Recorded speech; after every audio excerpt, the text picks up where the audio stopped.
the shiver climb. Oh, the clock strikes terror. Right on time. It's Friday night, mama. Friday night lives. Talking horror and drama. It's Friday night, mama. Oh yeah, Friday night lives. Friday night lives.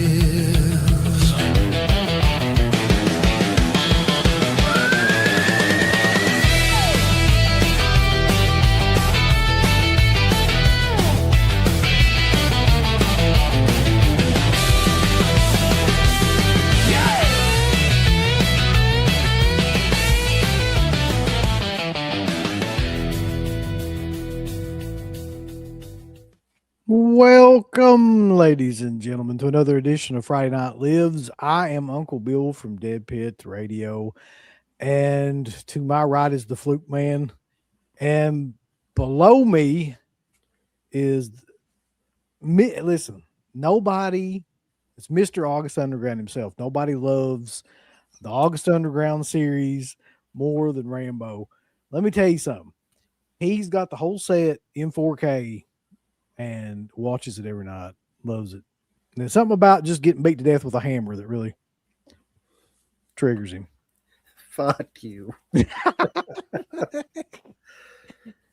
Yes, for those who don't know, I had gotten a request to review the first August Underground commentary and review. Those are up on the channel, as well as an older review of the second film. I have not seen the third one. I'm sure that will change eventually. Fred Vogel sucks. He sucks. He just. Yeah, listen, I think I told you this too, but this is true. I saw, the comments. This is the oddest thing, man, because I agree that those movies are god awful, like every one of them, and I think I've seen all of them. But Fred Vogel is just all around like a really super nice guy. Okay. I met him. We met him several times back in the day, and I actually ran into him at Living Dead Weekend last year before that. I can't remember which one. Because he always goes to those. But like never before has somebody been so different than what their movies and shit are like. That guy is like the nicest guy, but his movies, I hate to say this, they do suck. Yeah, I mean, Fred Vogel may be a nice guy, but I've seen two of his films, and they were some of the worst dog shit I've seen since the last dog shit I've seen. Yeah. August Underground and the second one are two pieces of useless trash, but everyone. Well, I'll say this because some people are saying like his later films. The films I'm talking about are the August Underground films, like the first one, Mortem, and wasn't there one called Penance or something like that? Mm-hmm. Anyway, those are the ones I'm talking about. I haven't really seen any of his later films, but that found footage shit, that's just a bunch of nice. Well, I mean, if you like nice. someone repeating "sniff his ass" for 5 minutes. Who does in really store? Sniff his ass. Sniff her ass now. You'll love August Underground. Sounds like that's a good night right there. Yeah. Oh, real quick, last week we did Faces of Death. Two little stories from that. People mentioned the Tales from the Crypt. From all I've heard now, those are just the old copies. There's been nothing fixed up about them. That's wild, then. That they'll just put that on Shudder, because that's going to look bizarre. Cheaper. What would be the aspect ratio on that? Would that be like? It would be 4:3. Yeah. Could be. Yeah, 4:3. That's wild. Because that's what everybody's been saying, and I figured because it would be so much money, and Shudder, I assume, are cheap. So.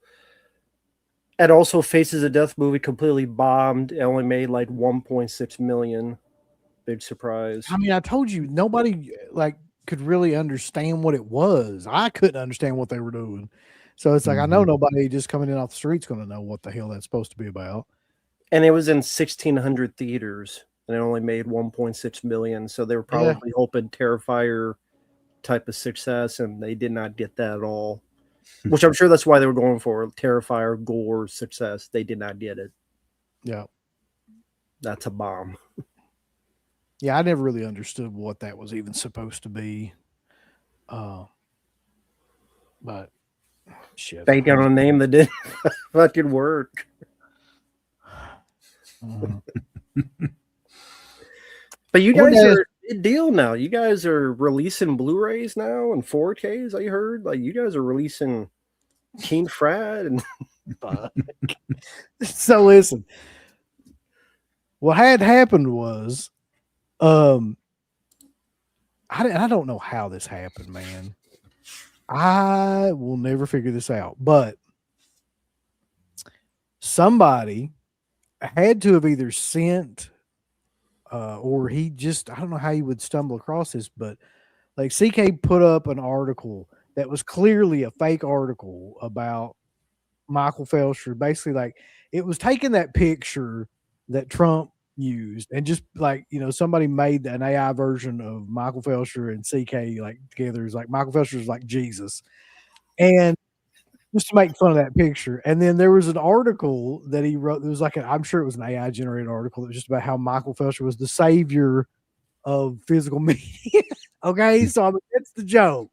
That's the beginning and the end of the joke. So out of nowhere, I'm just like looking on Instagram and the fucking thing for King Frat comes up on Dawn of the Discs. I'm like, holy shit, like that's awesome. Like, I can't believe they're actually finally putting that out. I had no idea. Like I was legitimately as excited as anybody else. And then I look down and it says credit to like deadpit.com article. I'm like, what? And then another one pops up like right after that. And it's the Purple People Eater. And I'm like, something's wrong. And then it's got the same thing coming from Red Shirt Pictures, like, courtesy of deadpit.com's article.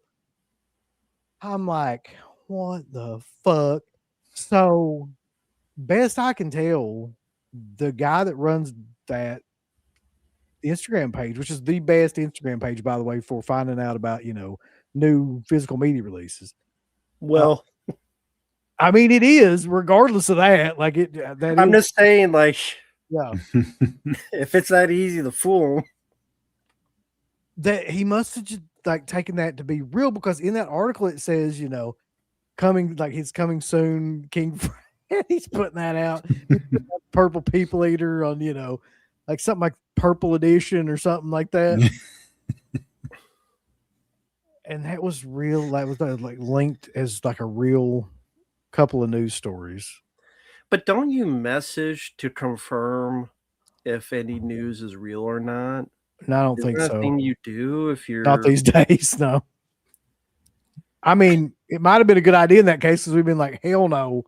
Like, please. But it makes me wonder what else did the guy put up there that then isn't true or rumor, conjecture, either Well, back I mean, then or in the future. yeah, to his credit though, he did like immediately go back and post something that was like, this is, this turns out to be fake. He got embarrassed. and it was something like, he showed like a scroll of the page of the article or whatever. As you could see, like, here's Kind the of blaming original. you guys. Like, you guys didn't say I know. it was a I know joke. that's kind of funny because at the top of that article is a huge picture of Michael Felsher's Jesus, like CK laying down. I'm like, so I mean, you just thought, yeah, but whatever. They made the joke like, dude, yeah, go ahead. I like laughed for 15 minutes because me and CK were like texting Felsher and be like, buddy, this is killer. We're so glad you finally putting these out. And he was just like, what the fuck is this? I'm like, it's official. Like, it's on this site and everything. And he was like, what are you doing? Well, we're not doing anything. But I mean, that was great. Just torturing him about it. And let me tell you something. In terms of like something to just, egg him on, nothing better could have happened than that. That was like the perfect fucking thing. Well, it's out there now. He's got to make it happen now. Yeah, people are expecting. Don't want to let the fans down. Did I you just get a had chance to. to read the comments under? Like Yeah. people were saying, like, Yeah. were they like excited or confused? Some of or- them were excited, and some of them were like, the majority of people were in on the joke, though. Like, the majority of people like Okay. knew what it was. But some people were legitimately like, "Oh, this is awesome!" It's yeah. But Me and anyway, Mark that leave you for one day. and that all was the highlight. shenanigans. That was the highlight of my day, man. Is just sending all that shit to Felser. Oh, Yeah, And I as just- soon as I saw it, I knew it was fake. I'm like, there's no way.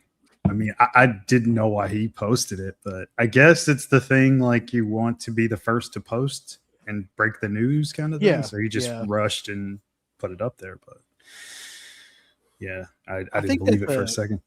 that's a lot of it now too. Honestly, is like there's so many of those sites now that it's a competition, so who can get like the scoops and stuff. So Yeah. Well, this is I don't why you blame have to be a bit careful in the future. I'm going to put up a video saying Felcher's releasing Carnosaur 2 and 3 on Blu-ray. dude. Let me get on all the discs now. I mean, I wish he was releasing any of that stuff. It would be, but no. Mark, what do you want released? You make it up. See I don't know. all the discs. I'm sure I could think of something. But that's hilarious. So I had this image in my mind of Felcher like legitimately freaking out about it and trying to get it taken down. So I was like, I'm not doing this. Don't use my shit. I hope so anyway.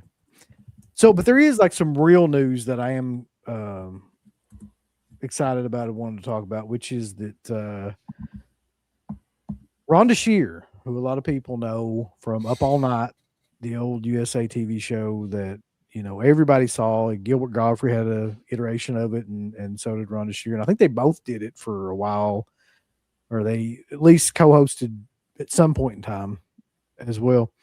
That show now has a Roku channel, and Dead Pit, as well as Born to Be Rad, are featured on that Roku channel. They picked a couple of people, a couple of shows, streaming shows to put on there as like the first time. You had to, I guess you had to, there's certain kind of metrics or something. I don't know exactly what happened that you had to have to get on there or whatever, but I don't know what it was.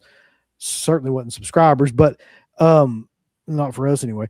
But we're on there, and from apparently like it's not like a, we're on there at like 6 o'clock or anything like that. It runs pretty much like a lot of the time from like 8 to 10, 12 to 6. You'll see either Born to Be Rad or Dead Pit on that channel, on the Roku channel. So Very that's fucking crazy in and of itself. That's on there. If anybody wants to go look it up and confirm it, like just go on your Roku and like search. So they may watch this on there? Yeah. Well, for those of Roku, Mark is racist.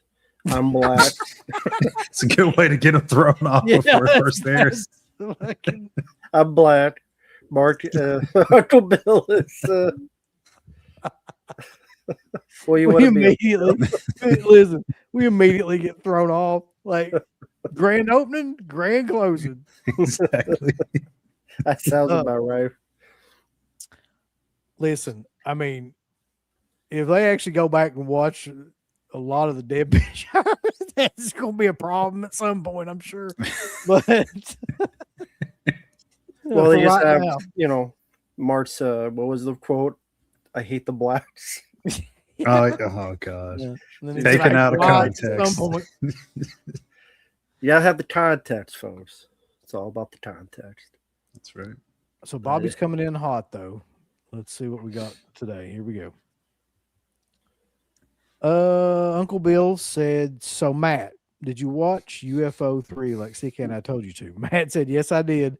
And it's still shit. Uncle Bill said, where's the DVD? Matt said, I threw it in the trash can on fire. Anyway, yeah. What's UFO You might as well 3? just replace it with Oddities Underground, and that's the truth. Which would you rather watch, though? Would you rather watch August Underground or In Search of? In search of. They didn't talk about sniffing ass. They do sniff ass though. I mean, they do. Well, Fuck yeah, those guys. figuratively. Yeah, Creator VC, for those wondering, I did do a video on them and their iffy practices of selling Blu-rays for $100. Because, like Mark, that Aliens documentary. Mm-hmm. Well, now they have a third edition. They re-released it, but it's $65. So those who bought $100 got ripped off. But they did get their name in the credits that you can find with the magnifying glass. So there's a lot of weird practice. But for those who do want to watch that, it is on my channel. Oh, I wanted to ask, Uncle Bill doesn't know the story, but Mark told it to me during Disturbia, the commentary. Number one, when I found out black people do fish. But number two... What the fuck? This is not helping the Roku deal. The paramedic thing. story? Like, No, it's we're somebody call Run to Shearables. We're off. No, but you were telling me, I thought it was an interesting story, the paramedic story. that's another thing that I don't know. I mean, we're not going to censor ourselves for it, but like, still. No, it's it was a such really weird good story, though. I mean, to context of what we were talking Tell you about. a story. Yeah. I'll just talk about it briefly here. So this was years ago. This was a guy I used to work with. And he used to be a paramedic before he started the job that we were working together. I asked him, we had some downtime, and I said, hey, what's the craziest thing you've ever seen happen just on your run? Chicago, and there's a lot of violent stuff going on. So I figured he had to have at least one insane thing. And he did. And it was a story of a guy that got in trouble with a bunch of other people. Or Hold up, is Uncle Bill frozen? I don't think so. Oh, okay. I don't think so. Okay, sorry. I'm just listening intently. Just want to make sure the StreamYard's been iffy. Okay, go ahead. Sorry. Yeah, so this guy gets into an altercation with a group of other men, and I don't know if it was drugs or gang related. I'm sure maybe either or a combination of both.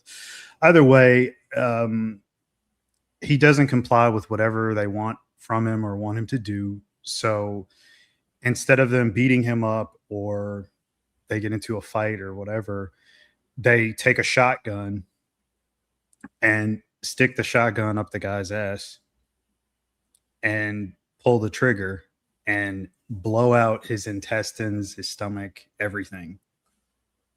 And somehow the guy survived. So that's a story. Yeah. That's he somehow real life survived. That can't be the fucking cliffhanger, Mark. How did he what happened next? I don't know. I know. Well, obviously, him being the paramedic, he got the call. They show up. They see the guys all fucked up and patch him up as much as they can. Rush him to the hospital. The guy's crying about hey, am I going to survive and shit like that. And of course, the paramedic was trying to keep him calm. Says, yeah, you'll be fine. I think you'll pull through this. And the guy did. I think he said weeks or months later, something like that. The guy was able to walk out of the hospital and he was fine. What the fuck? Yeah. Wow. You never know. Yeah. You never know. You never know. I mean, I'm not sure Silver Wings. I don't know what kind of shotgun it was. What kind does it matter? What? If it's the smallest caliber shotgun, it's still going. Shit. Yeah. Speaking of shit, shit and shotgun pellets. God, dang. but yeah. But anyway, up all night with Rhonda. You'd hear more of these stories and more at your Roku channel. Yeah, we'll be on basic cable in no time with this shit. Mm-hmm.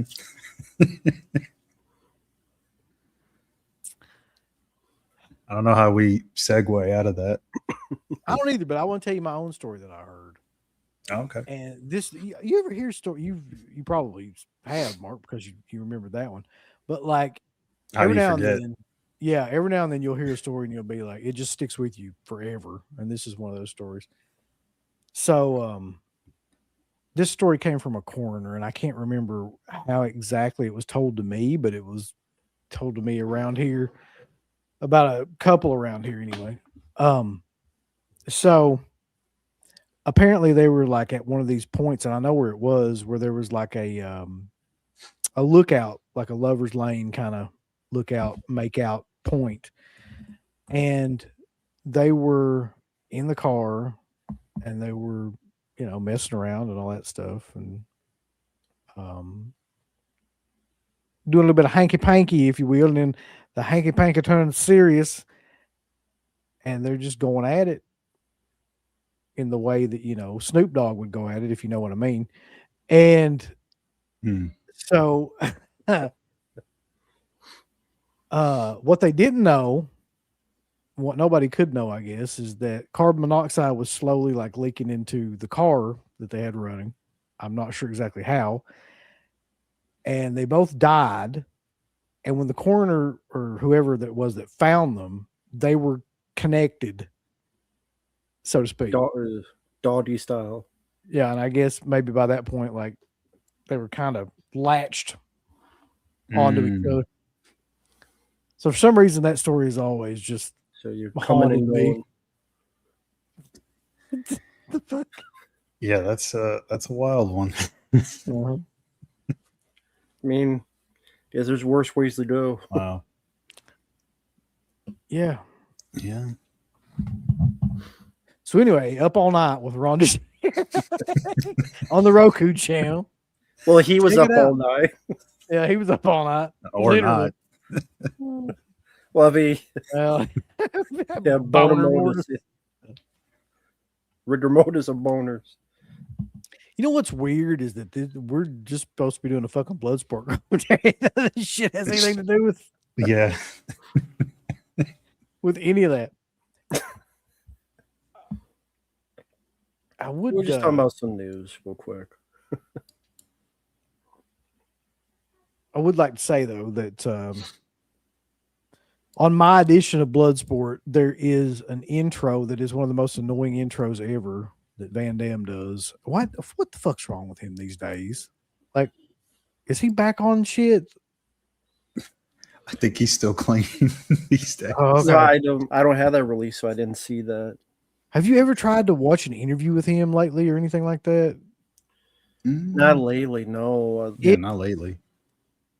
I don't know what it is, but it's like he's all over the place, like trying to tell a story, and the story never reaches any kind of point, and then it branches off into 25 different places. But even the intro to this, you're just like, what the fuck are you doing? But anyway, this is the edition of Bloodsport that I'm watching. I know there was another one that came out, right? Like Lionsgate or somebody put one out that was a 4K after this. Did somebody else put this out? I mean, there's another 4K. There's another 4K of that, but it's a different cover. But it's still German, so it's another media. Yeah, nothing in the US. Nothing in the US has ever come out from Bloodsport. What the? That's a travesty right there. Just Lionsgate did Kickboxer, right? But nothing for Bloodsport, sadly. Maybe that's what I'm thinking of is Kickboxer then. Yeah. Which I still don't own for some reason, but I do own this. Yeah, I mean, this is possibly in like my top 5 action films of all time. Overall, just martial arts, like everything. Well, if we want to break it down into like martial arts or just, I think of anything, to be honest. Like if you're just talking about like action films in general. It's a good choice. Definitely in my top 1 or 2 of martial arts films too.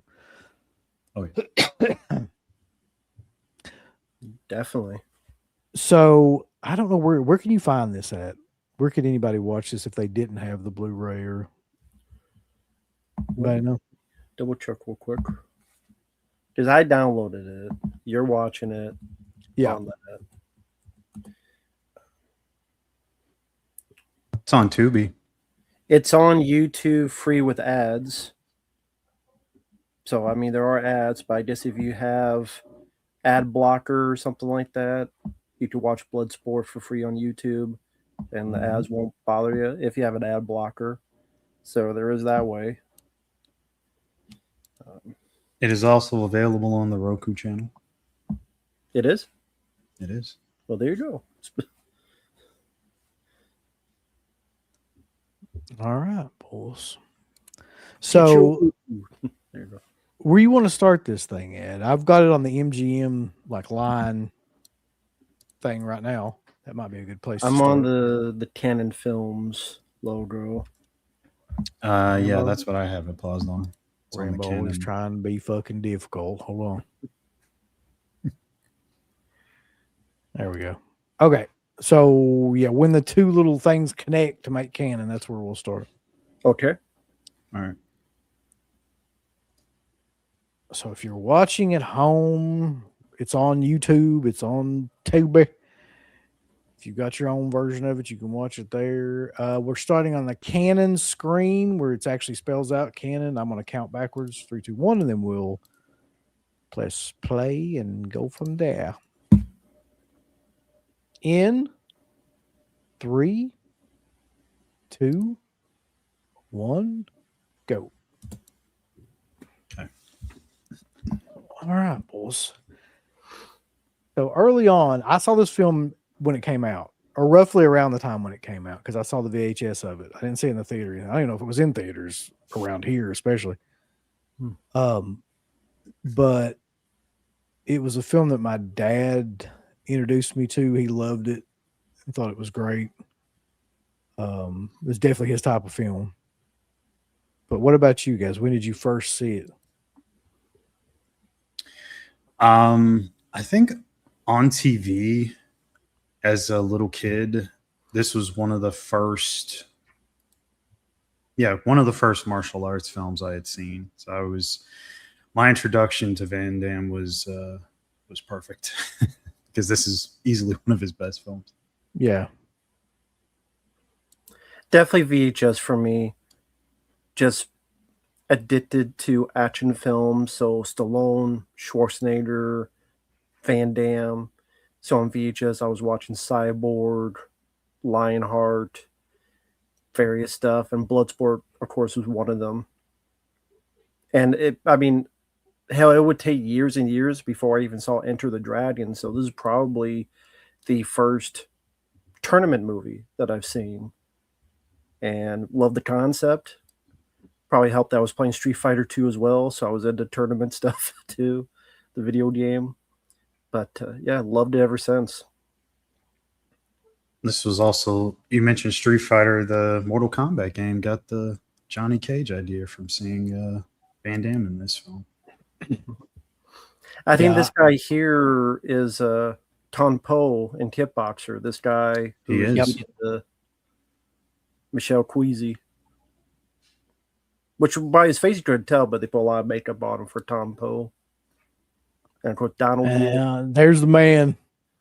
Mm-hmm. Which I know you told the story. He hates Van Damme, right? Yeah, there was an interview clip that I watched of him that had to be from not too long ago, where he was just talking all kinds of shit about how like much of a prima donna Van Damme was on this movie, which I thought was weird because, you know, this was like his breakthrough movie. He really wasn't anything when this was being made. So, but apparently he was a douche.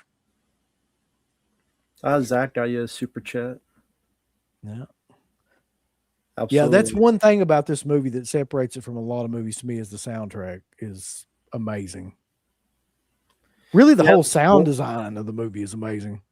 Yeah, the score by, I believe it's Paul Herzog. Mm-hmm. Wonderful score. He also did Kickboxer. And then he didn't get much work for some reason. I think he became a school teacher because he couldn't get work. I think he came back for that really shitty movie, The Last Kumite. That film sucks, but he's a really great composer. It's sad he didn't get much more work. You would think just based on these two alone, but... And Van Damme, he had been in films, No Retreat, No Surrender. Also... Breaking 2. Yeah, Breaking 2, Dancing.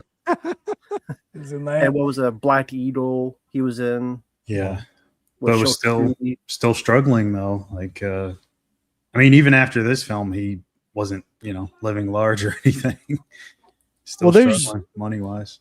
a famous story where he, goes into was it Golan? Yeah. Goes into his office and he's like, I'll do anything like to get in the movie. And then they were like, and nobody knew who the hell he was or anything like that. But he apparently did one of those kicks, one of those like roundhouse style jump kicks that he does in this movie. And it was enough to kind of like get him in the door, which I always thought that was kind of fucking great and that's why it's featured in this movie so much as well. Yeah, I think he did that in The Splits. Yeah. Because for those who don't know, he was friends with Chuck Norris. You can even find old footage where he's training with Chuck Norris. And Chuck Norris, of course, was very big at Canon Films. As they would say, they would have two ideas for scripts, either a Charles Bronson movie or a Chuck Norris movie. It'd be two piles. And since Norris was so big, I think he even had like one of the extras in Missing in Action or something he's credited for. And so because he knew Norris, he was able to get into the Golan office, and they said this guy could never be a star. And then the first cut of this film was deemed so horrible that Van Damme and Sheldon Lettich, who would later direct him in Lionheart and Double Impact, said, let's edit. And I think that's one thing that works for this. It's a very fast-paced film. Yeah. So whatever fat was in it, they try to allow the fat out. I think that's one of the appealing themes in this. Other than this guy's shitty dub. This young kid's dub, like when you listen to him, you can tell. Oh my it's God. like not his voice. Yeah. Yeah, apparently the canon cut was pretty terrible. They screwed up the pacing of the movie, the tone, and just used a lot of bad angles for different things. So, like you were saying, they went in, re-edited the movie. Even still after the re-editing, I know they weren't big on it. But I had heard stories about Van Damme saying like he passed the tapes around and like it became like a cult classic like right away, mostly due to him doing that. They were just planning to just dump the movie out. They didn't seem to believe in it for some reason, even after he had re-edited it. So this kid right here, it's ridiculous, by the way. But I'm just waiting for it. His name is Pierre Raffiney. And this was the only movie he was ever credited for, and rightfully so. Not yet. God, that fucking boy, that dub. And of course, the other guy was in Indiana Jones and the Temple of Doom. Oh yeah, yeah. The guy who chases Indiana Jones to the plane, Lao She. Good journey, Mr. Dr. Jones. Well, I got to ask you guys about Frank. Good old Frank. Do you guys believe any of his stories about the Kumite or no? his I mean, they've basically Oh. all been disproven now. And Frank Dukes, yeah. Yeah. Mm-hmm. So the really weird thing, that guy is probably one of the best con artists of all time. I mean, he ran a con that lasted probably 30 years before anybody really figured anything out. And once people started looking into it, like none of the stuff that guy said was true. None of it. He was like CIA agent, special forces, like, trained with this Kumite and won. None of that happened. Not any of that. What did he say? He was doing clandestine missions for the CIA. Yep. And him joining the Kumite was so he could get information about different criminal organizations and whatnot. And this is the part that always cracks me up too. He was the fucking fight coordinator on this movie. He was like the guy that was giving advice. None of this happened. He was just like, yep. Then, Mm-hmm. Which, I mean, you can kind of tell like a lot of the shit in this would not really happen in a fight, but no. Yeah, Bob Morton, Sheldon Lettich told that story that at one point Frank Dukes had showed him a picture where they supposedly won all these medals No, not a single one of them. He won. So that's a really bad thing with the military stolen valor. You don't lie about that stuff, but like you Yeah. said, whatever tries to sell his story more. Yeah. And I know there's a story with them with the quest, which I think Frank Deuce tried to sue him or something. It didn't quite work out. So you know the backstory too, where all this shit like this right here comes from too, with this sensei and all this is like originally Deuce said he was trained by a fucking ninja Yeah, I remember. who was called Senzo Tanaka. Yeah. And that right there should have been a red flag, by the way. Like he said he was Yeah. trained by a ninja, but apparently it What? wasn't. I mean, like everything he's even the thing about like Chung Li, because I guess they wanted to talk to the real Chung Li, and he's like, well, no, he died in a car crash. And then another story was like, oh, I think he succumbed to brain tumors. And I mean, it was just endless amounts of bullshit. Yeah. Yeah, we could hear Uncle Bill. It's just his image is frozen, but we could hear him perfectly fine. Oh fuck! Am I frozen? Oh, not now, moving now, but you were for like it's StreamYard. It's always StreamYard. That's fucking It's annoying. doing I noticed it was slowed down when I first got on, but like ain't nothing I can fucking do about it. I ain't gonna bother. Yeah. I will say though, there's a book called The Secret Man that I've always wanted to read that Frank Dukes wrote. That's supposed to be about all Yeah. that shit. Didn't they pull it from publication because of all the controversy? Yeah. Well, I think it was Soldier of Fortune magazine that that published all this shit about him actually not being, all the things that he said he was. Mhm. And I think after that happened, they pulled that book.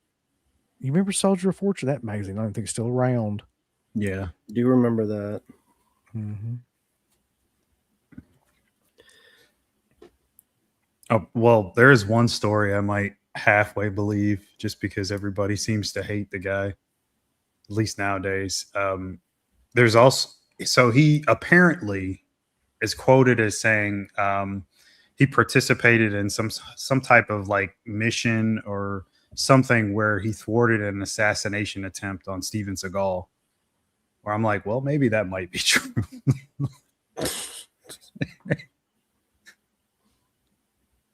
I hope he's got a lot of enemies these days. Seagal. Yeah. Was his ass at Dunkin' Donuts? Yeah. The assassin was a DoorDash delivery guy. But sadly, they don't really do this kind of stuff. These type of movies, they're just out of fashion with the public, the younger generation of today. So it's just, and people may forget or may not realize when this film came out, it was huge internationally, and just the amount of ripoffs. Oh yeah. Yeah. I mean, Van Damme, he might be possibly the most ripped off. Where I mean, there was like Desert Kickboxer. There was like, what was that? Don the Dragon. Blood. What was like Blood Match and Blood. What was that one Don the Dragon Wilson did? Blood Fist. Yeah, Blood Fist, like 1 through 8. Yeah. Or something like that. And then you had like Jeff Speakman, Jeff Wincott. Yep.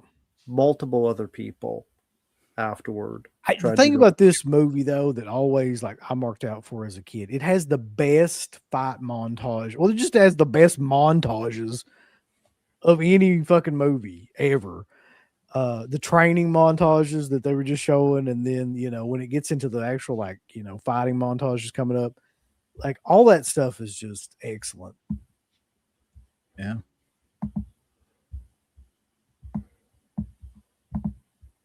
And it's got 1,000 things that you can quote too. Yeah. I will say this, like that's majestic hair he's got going on there. That's just fucking, I don't know.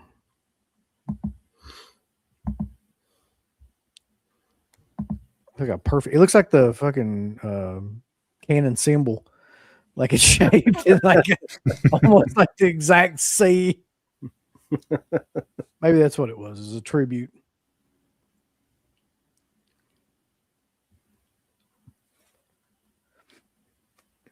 But yeah, back in the day, these were for us kids. These were the comic book movies of their time, and maybe just nostalgia. Maybe just I grew up with it. I'm just more in line with these kind of films compared to a lot of what they do nowadays. Because while yes, it may be unrealistic, yes, fights is more I'll go bite your ear off, I'll scratch your face, I'll rip your nose with my fingernails. They're still more down to earth than what we see nowadays. Like you had to actually learn how to fight or pretend how to fight on screen. You had to be somewhat in shape. You had to be somewhat of a physical specimen to make it believable as an action hero, not some scrawny 80-pound person who you douse a bunch of CGI and filters and all of a sudden you're an action hero. It's just does not nearly for me have the same impact or longevity of stuff like this. Even if people call it cheesy, it's my kind of film. I mean, I could understand that, but it's to me, it's in no way cheesy. I think it's so authentic down to. I mean, the director was talking about how a lot of the people in the Kumite, they didn't have a lot of money first off, so it's not like they could hire and pay for everybody that's in there. So you had a lot of actual like bodybuilders and stage fighting actors and or not actors but stage fighters, like rounding out the people that were there. So you had a lot of legit people there, which just adds to it. They couldn't miss anything. Like if they couldn't get the shot on stuff, they had to keep going. Again, so little money. I think Van Damme said like he was incredibly sore by the end of the shoot, doing all his own stuff and landing, hitting concrete, actually taking hits because some people would miss the mark for stuff. All they had was aspirin and ice packs. And yeah, the look of these films, it's just because they shot on film, but also they had the life for whatever was on and capable of for the screen. Because afterward, you could mess around too much. Sometimes when you have too many options, you overthink things and things look a bit more cold, a bit more, I don't know what's the word I'm looking for. Like a lot of, whether action films or not today, just because of that overly digital look, really enough, it's technically supposed to be more real, but it looks less real to me than this. Maybe because like the colors feel natural.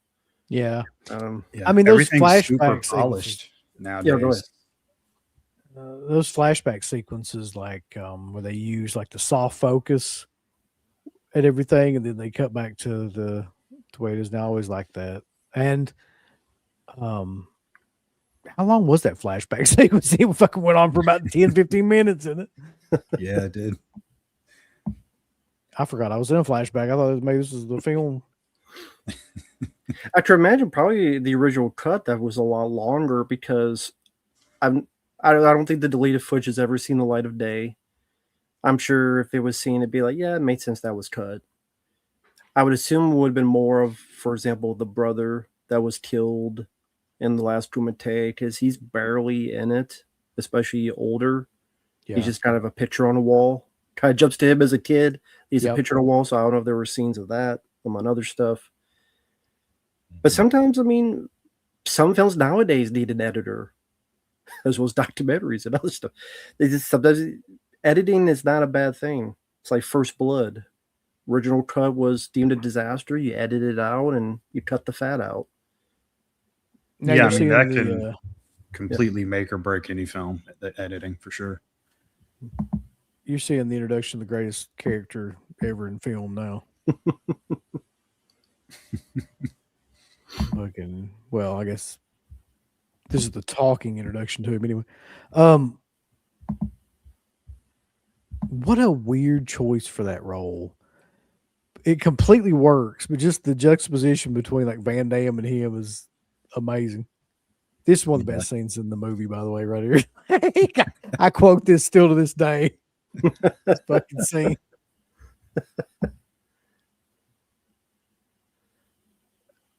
We gotta hear you quoting now. Do what? We gotta hear you quoting it Oh, now. yeah. When it gets to it, trust me, I will. I'll try not to talk.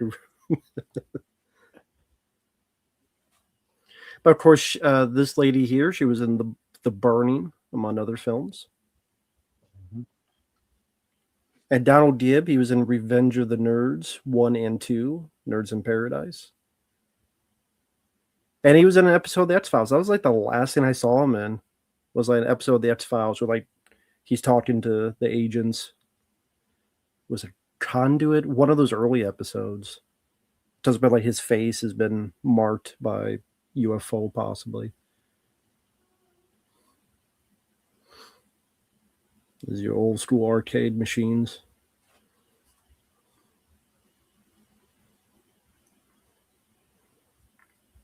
I mean, I don't know what knowing martial arts has to do with knowing how to play a video game. But I guess technique, I guess.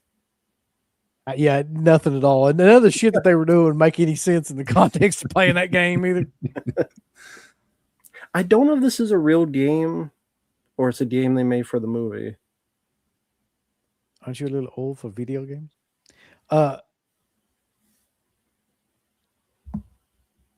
It's one of the. It was probably real.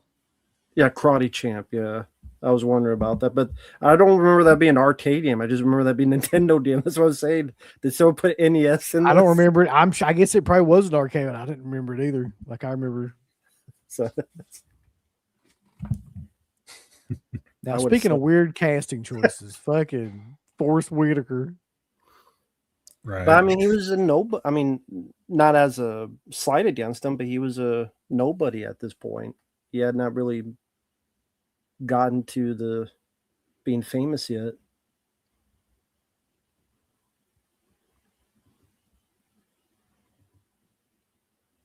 Before he was in the Immortal Species.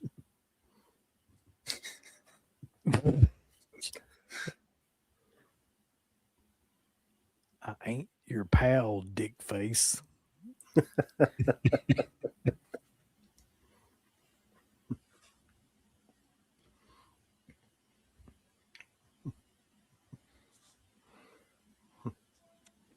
Silverwing says it came out in 1984 in arcades by Data East. Oh, okay. Thank you. Yeah, CT's brother. Yeah, Donald Gibb. Yeah.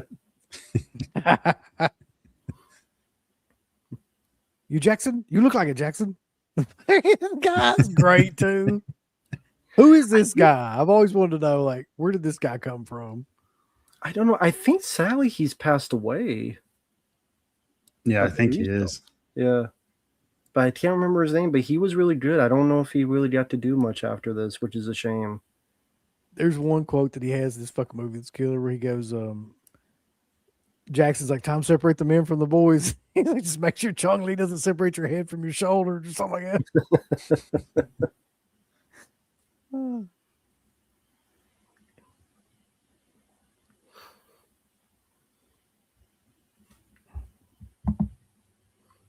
But very nice locations they got here as well. Which never visited there. Love to one day. I don't think it exists anymore. Well, I mean, like the region. Ah, okay, yeah. But yeah, look at that production value. Yeah. Mm-hmm. Well, maybe not. Maybe I wouldn't visit that. It looks like a shithole. But Yeah. the better places, the more pretty places. Here I get mugged. Yeah, I think their government like destroyed all of that sometime after. Just bad conditions, and it's obviously not safe, and the crime element as well. Like, how do you even police all those alleyways? And See, I wouldn't know about areas? that guy. Who is that? Okay, USA. Like, That guy's amazing too. Yeah. I want to know, like, was it written that way? I guess is that guy's real voice? Like, Let's see if I can find that guy. I don't know what the hell he'd be listed as. OK USA guy or something. I don't know. But I mean, hey, you take one line, you make it work. But that's like one of my favorite parts. OK USA. I've said that so many times. Possibly improv as well. I know a lot of the fights they had to change up a bunch of stuff last minute doing improv. That's why that remake will never work. Just won't be anywhere I mean, near. if they even do it, I know they announced it, but that remake was announced before in the past as well, and yeah, I remember that. Hopefully they'll just forget about it. This is not gonna work.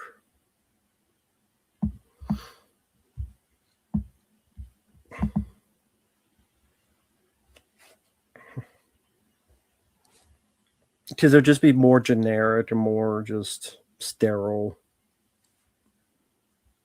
By the way, I was looking at this, and this film has a 29 critic score. I'm not surprised. I was like, what the fuck? Like, yeah, I'm sure they thought it was not intellectually up their alley. Should be the deep, dark depression that these warriors go through. The inner demons of alcoholism. Oh, they're inner demons that they had to get out of the tournament. It's like, no, I just want to see people get the shit kicked out of them in fun ways.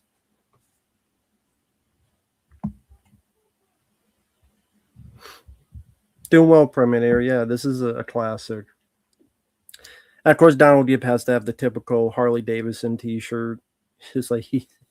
By the way, as a side note to Donald Gibb's character in this movie, because what you're getting ready to see right now and everything, did he wasn't practicing any fucking martial art, was he? He just drinking beer. That's all. Drinking beer and grabbing people and like smashing their face. Like nothing. There was no moves. Nah, brute force. Which somehow that kind of worked, and I can see how that gave rise to like a lot of the videos games, because you always had like one just big dude that just grab people and beat the shit out of them, and then you always had like the martial arts guy and the American guy and like Final Fight. Yeah. Oh. Yeah, Cody. By the way, this guy, this dim mock thing is not a real thing. When I was a kid, I thought this must be some sort of like fucking ancient, martial arts technique. Same. No. That's the one thing he admitted was bullshit, was that he did make all that up. Yeah. Well, that wasn't the only thing that was fucking guy. Oh, we can do that to Mark. Bottom one.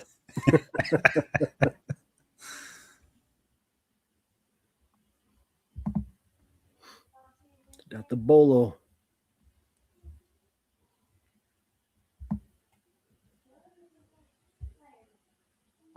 The way they film this is awesome, though. This shot that's coming up from like underneath. Yeah. It's just perfect. That's a perfectly filmed shot. Mm-hmm.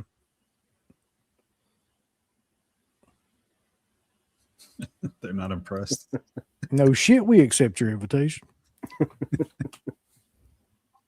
Yeah. Yeah.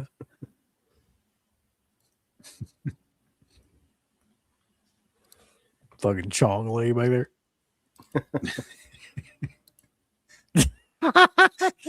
Now that he's only got maybe 4 or 5 lines in this film, but I have them all memorized by heart. Like, let me tell you, and they're all like equally amazing. And by the way, they're pretty much all mostly the same as his in Enter the Dragon. I don't know, like if you guys noticed that, but like they're almost word for word. That one too, but I think it was maybe boards. Not yeah, hit Bruce back. Lee. Boards don't hit back. Yeah. Mm-hmm. There's also like an Enter the Dragon style shot later. So I mean, there's definitely some inspiration there.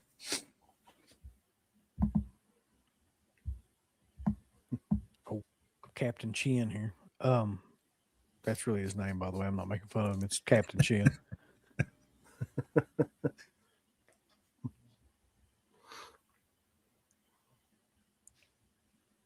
This guy was in a ton of like Hong Kong movies, by the way. He was in Hero of Tomorrow. Good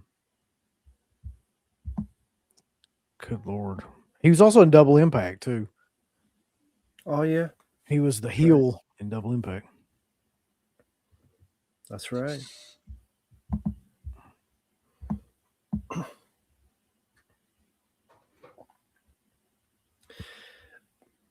But Van Damme's career, I mean, after this was riding a good high of, well, cocaine, but the other high too is Yeah. Yeah. like Cyborg may not be like the best artistic movie, but it was very successful and I find it a very fun film. Kickboxer, like all these successes. Oh wait, this guy here with the turban. This is it. This is it. Yeah. I gotta wait for this because the way he says the lines and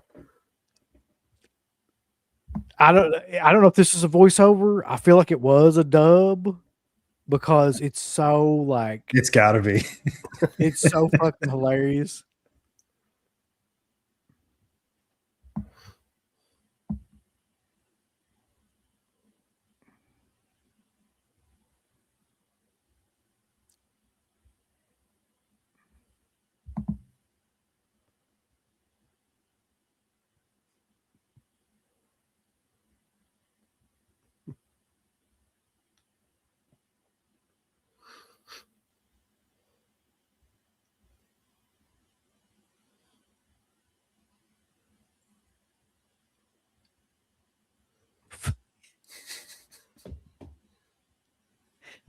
The callback to this scene is fucking hilarious too. I'll get to that in a second. Oh, he's grabbing Koi out of the fucking pond there and showing you lose, American asshole.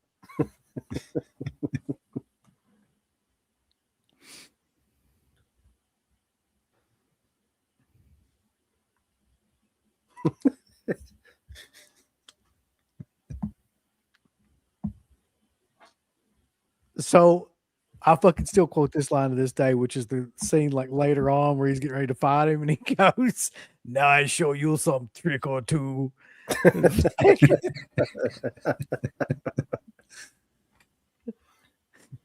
Oh shit. But I was saying, like, when Van Damme had pretty successful stuff aside from, I would say probably 95 is when things started tanking from because his cocaine was getting worse. Sudden Death was a flop. The Quest was a flop. As a fan, was there a time you started losing interest? Whether a certain movie or a certain time period that you can remember, or was it just you moved on to other action heroes or just other types of movies you were watching? Like, can you remember a certain time where you kind of I think lost interest in Van Damme? the last movie that I remember watching of Van Damme's where I honestly like remember it and everything, would have been Sudden Death.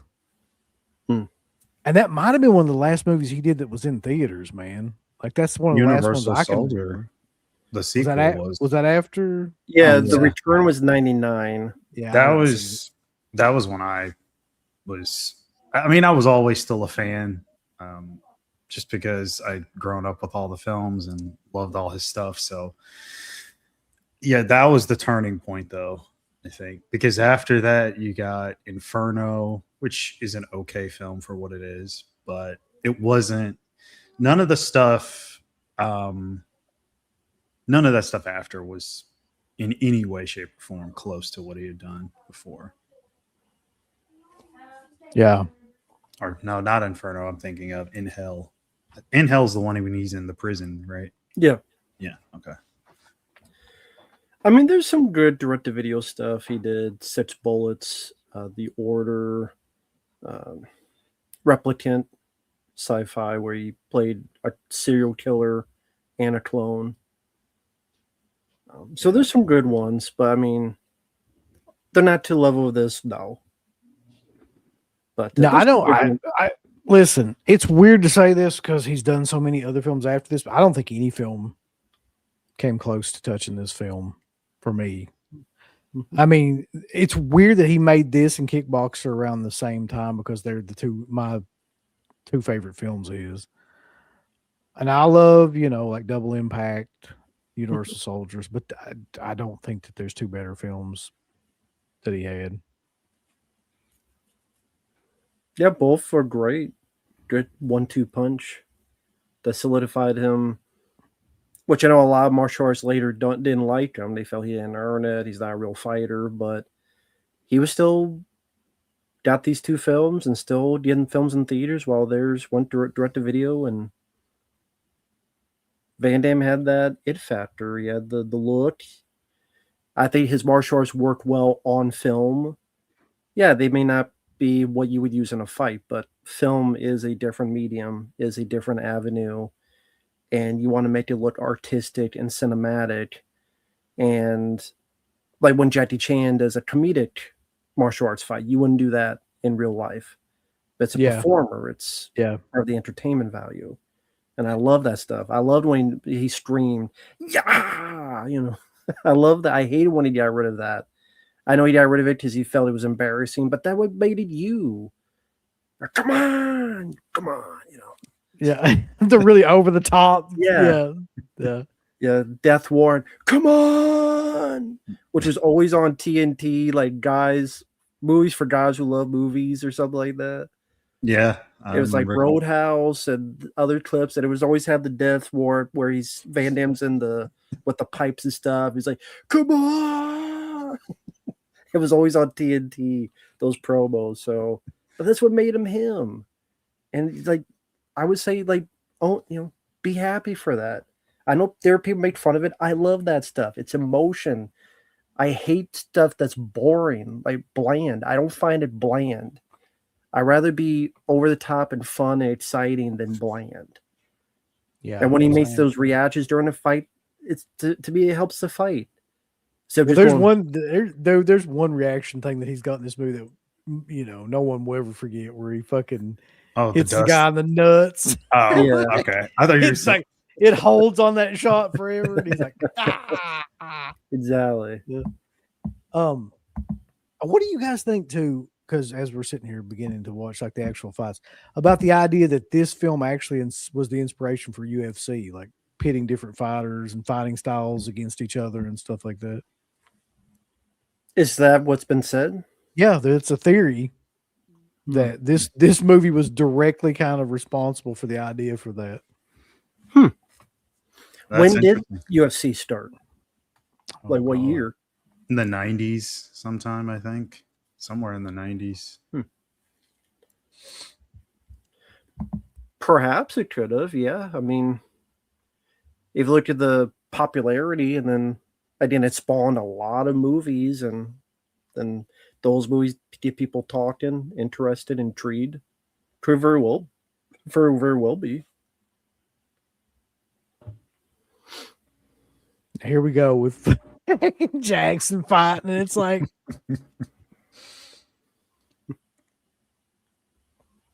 he looks like he's fighting some high school kid or something. That's what I was gonna say. He's like so small.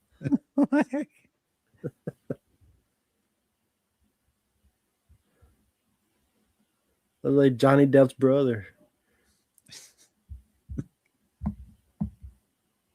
He's so good in this movie, though, man. Like everything he does is believable to that character.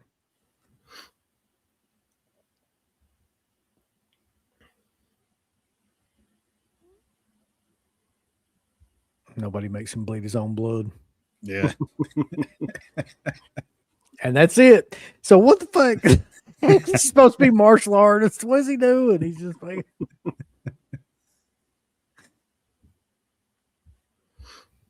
Well, I think it's just fighters, and hey, as long as you win, you win. Yeah. That stairs kill it. By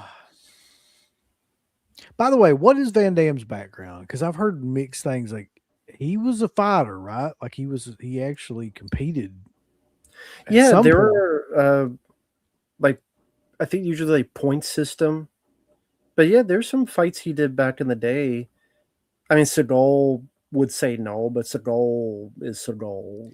Buddy, any of these guys could whip Seagal's ass. That's the thing that I think people need to realize. Even back then, any single one like Norris or Van Damme would have killed that guy.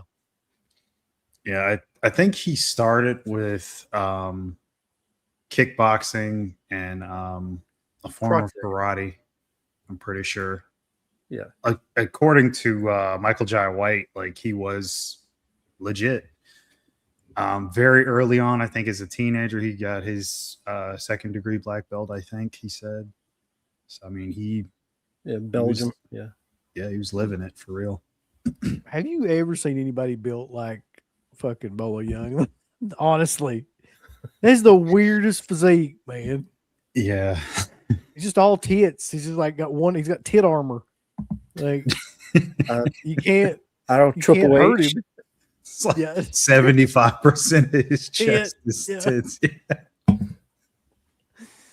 Yeah.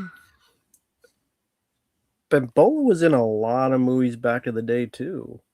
Yeah, he did. I didn't even know until Vinegar Syndrome came along how many movies he was in because they've released about half of them at this point.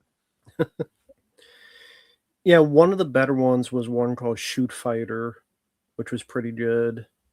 The guy who played Johnny in The Karate Kid, he was one of the main characters. That actor, forget his name. I'm always bad with names. But the guy who played Johnny in The Karate Kid. Oh my God! Why can't I think of his fucking name? Yeah. William Zabka. Yeah. Yeah. He was one of the stars, and he was like Bolo was the good guy, the mentor. And it was like a tournament movie like this, but yeah, Shoot Fighter, and then there was a sequel to that. He did a lot of those Bruce Lee rip-offs, clones, like the clones of Bruce Lee. I think he was in that. Enter the Game of Death. I think he was in that, like a lot of those Bruceploitation films.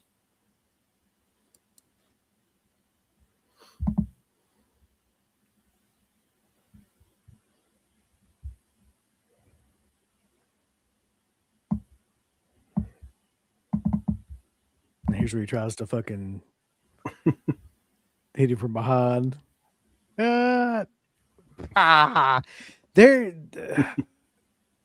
There's a story that he actually knocked him out with that elbow. That first elbow. You see there's a cut. Oh. So I've he heard hits that him as with well. the elbow, and then it cuts to another shot of him falling forward. But the first elbow where he like clocks him, he really fucking apparently knocked him out. Yeah. That's what you get for messing with his woman, I guess. Oh, that's bullshit. That was not 12 seconds. He broke Chong Lee's record, buddy. And Chong Lee won't let things go. He's like Michael Jordan. He took that personally.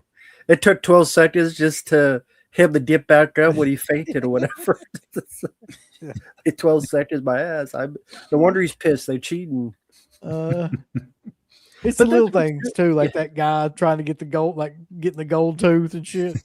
Yeah, that's one thing that one of the many things they did right is that to have little unique things like that guy. Yep. Does that serve the story? No, but it's something you remember. It's a little moment, little quirk. Every fighter in this too kind of has their own thing. Like this guy's like the monkey, the drunken monkey thing. Yeah. And then you got like the giant sumo guy, which if that ain't fucking E Honda Bulls, I don't know. Yeah. I feel like, but anyway, everybody has their own like gimmick. And of course, we got Stan Bush, the song "Fight to Survive." Yeah, now this is what I'm talking about. I was like, this is one of the best put together fighting montages with the music and everything. Like, I mean, it's just outstanding. Most of those guys. That's what one of the things that makes the film work. And again, Van Damme and Sheldon Lettich, they took the film and they edited the fight scenes to have this type of fast beat to it. Yeah, just like Cyborg, there was the original cut, and then Van Damme took it and re-edited it and made a better movie because I've seen the original cut and it sucked. Sorry, Albert Pyun, but Don't be sorry to him. That guy sucks. Lord. I mean, he's dead. That's why. Oh, well, rest in peace, but he still sucks. Yeah, but Yeah. that Capoeira. And I guess the one guy Paco is like what, like Muay Thai? Like that's kind of his gimmick. I Mhm. don't know for certain. That guy that they just showed. Yeah.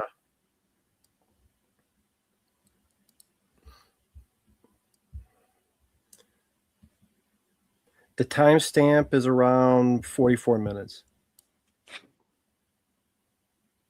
And now we got for no apparent reason, we get to watch Forrest Whitaker and him eat. Yeah. He's got to try the local food. Yeah.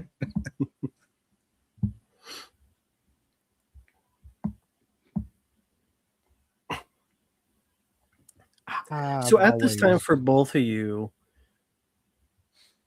was this your introduction to martial arts movies first and foremost? Or were there other movies that you were introduced to martial arts wise? This was one of the early ones for me. I don't know if this was the first one, though. Definitely one of the earliest. Yeah, I mean, this has got to be this is like one of my favorite scenes too with Donald giving this shit.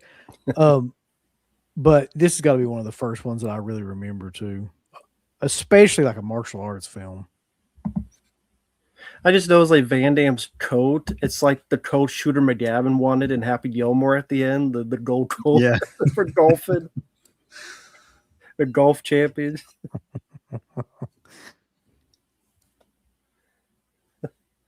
I just look at that. It does look like one of those coats you get if you're it does.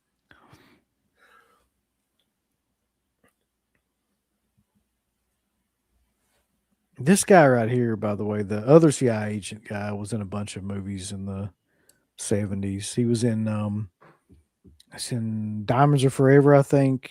Planet of the Apes. Bunch of shit. That's a big ass taser. That is. That's back in the day. That's like a cell phone back in that time. They had tasers for that big. Yeah. Jeez. For some reason, this scene is even good. Like the chase scene doesn't really like make any sense. It's more like a comedic scene, but Yeah. Yeah, it is. it still kind of works. In the middle of all this shit going on, like he has like a Groucho Marx style fucking chase sequence. With me, this scene, in the early days of YouTube, not one of the first, but one of the early videos I saw was someone took this, and it was a Mentos commercial they made it into. Yeah, I saw that. Hoorah! You just think of the Mentos theme of that commercial. Yeah, it would fit Fresh perfect. Maker. That is exactly what it reminds you of too. It's so goofy.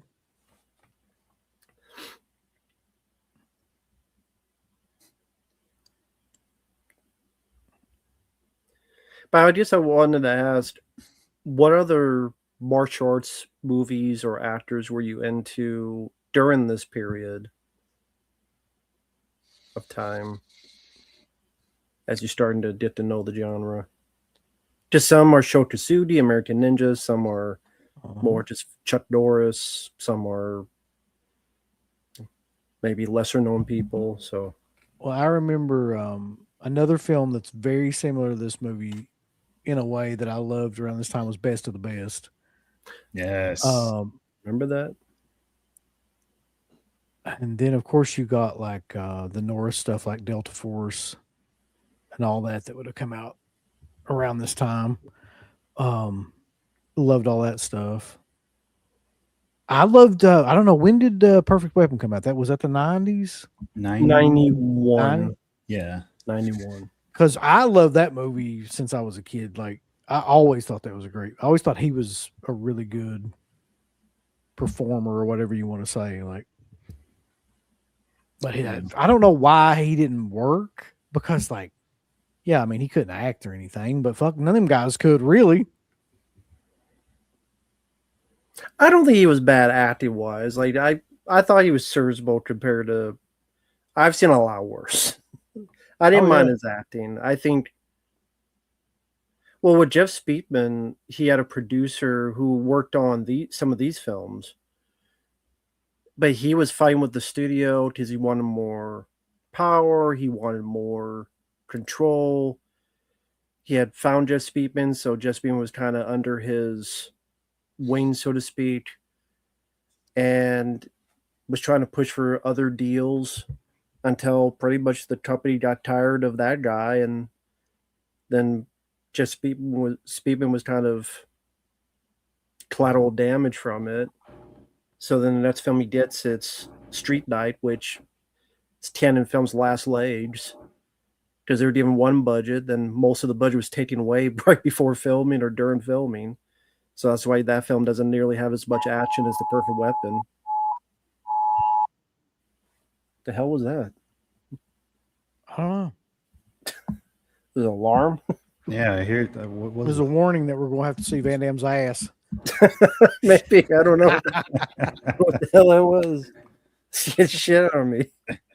I don't. That's your, I that's your early completely Van forgot Damme about ass. that till that scene just happened. Maybe that's what. I guess that's what. Same. Ass alert! Ass alert! Oh, it's a tornado warning. Is it? I heard somebody say something about that there was storms and shit somewhere. Not here is. Well, we'll find out soon enough. One of us disappear. Yeah. We'll just fucking blow off. I don't have anything on that would make that. Okay. It's like randomly inserted post love scene. Mhm. Just had to have that in there. His booty need to be in focus.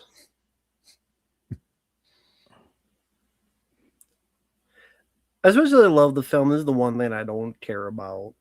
This movie didn't need a love story. Not every No. film needs a love story. No one ever said I love Bloodsport for his love story. So that's No, one thing. no.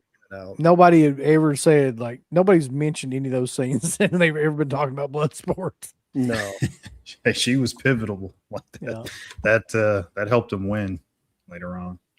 And someone was asking about the Bloodsport sequels. I haven't talked about them because I don't remember them and I've seen them. Daniel Bernhardt starred in Bloodsport 2, 3, and 4. And I don't remember any of them. So that's why I didn't bring it up. I don't think anybody really remembers them. Yeah, I barely remember those. It's like the kickboxer sequels as well. Like I remember the lead. What's his Sasha Mitchell. Yeah, Cody from Step by Step. that show. I mean, it is. Yeah, no, I remember. And then Kickboxer 5 was Mark Dacascos. Oh yeah. And then they did like reboots, and Van Damme was like the mentor. Dave Bautista was that was Kickboxer Tom Poe in that Kickboxer reboot. Dave Bautista's Tom Poe. Yeah, exactly. Jeez, I'm sure it's a masterpiece. It's not. Yo, Frankie. That's also another line that I just fucking randomly go around quoting to myself.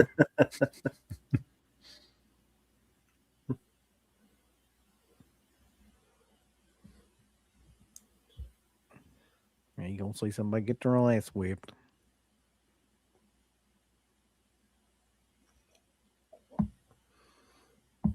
Just the idea that you still have blood on the fucking mat when you're Uh-huh. doing it. Yeah, where's the guy with the sponge? He tried. Stains. Blood stains. He's cashing in that gold he took.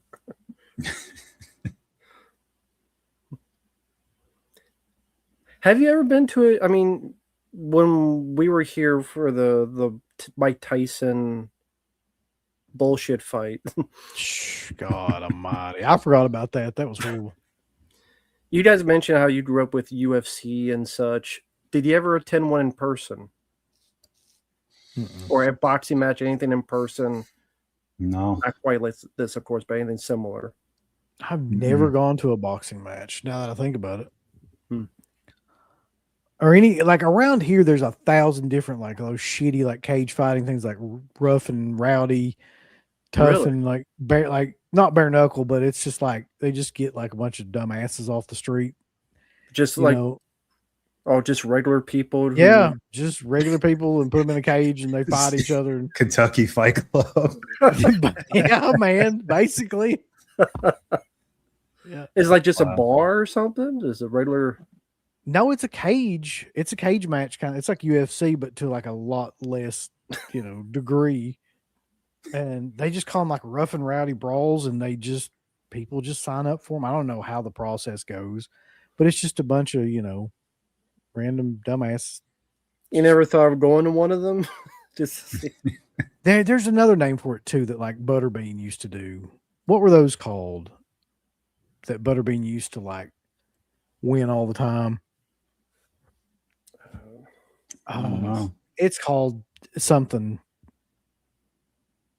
like tough, not tough man, but something like that. I don't know. Anyway, they do those around here a lot, but I've never been to one. That's pretty good special effect, by the way. Oh yeah, good makeup. I guess it is Tough Man contest. Yeah.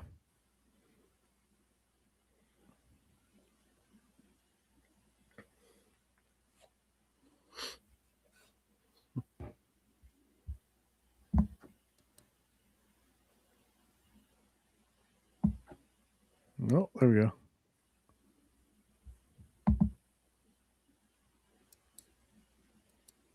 Yeah, those stances are definitely. Mark, you were mentioning like Mortal Kombat, Johnny Cage. Yep. Yeah, 100%. He just kicked him in the back of the neck, by the way. I've never seen that in any fight that I've ever watched. But it does look good on film. Yeah. Yes, it That's the does. thing. A lot of those Hong Kong movies, they're the same. Like it's all like a big choreographed dance. Only this one's the more brutal.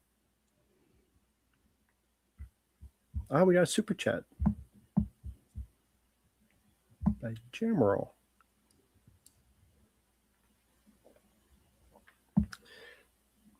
Let's see.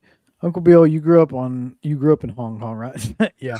Was this the first real fighting tournament movie?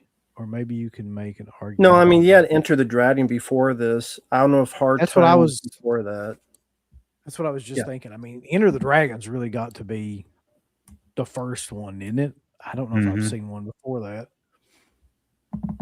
Yeah, because Hard Time, even that was 75. Enter the Dragon was 74. 73, 73. I think. Yeah. So yeah, Enter the Dragon, maybe the first one. But again, that's a film I didn't see till much later. I've told the story before. It's embarrassing, but it's the truth. I knew who Bruce Lee was, but I did not know who he looked like. So when we went to, I don't know what store it was, we got like a VHS called Bruce the Superhero. And I thought that was Bruce Lee. It's not. It's one of the people that ripped him off. So for like years, I thought this is Bruce Lee. He's like, no, it's not. I mean, I swear it's not that I think they all look the same. Just I thought that was Bruce Lee. I didn't know they didn't show Bruce Lee movies on ABC or CBS. They really did. So What's in here? He says, I met Bolo Young once before. He was very quiet, but still very cool. Getting to see him at a meet and greet. Yeah, you got to imagine like what it must be like for Bolo Young to be at a convention. He's this big, like, roided up, karate guy from the past. He must be like, get these damn nuts away from me. yeah, and like you said, this is the E Honda. Oh, I swear, man. Whenever I see that guy, it's exactly who it reminds me of. I mean, I guess that's who E Honda reminds me of. Is that guy? Yeah.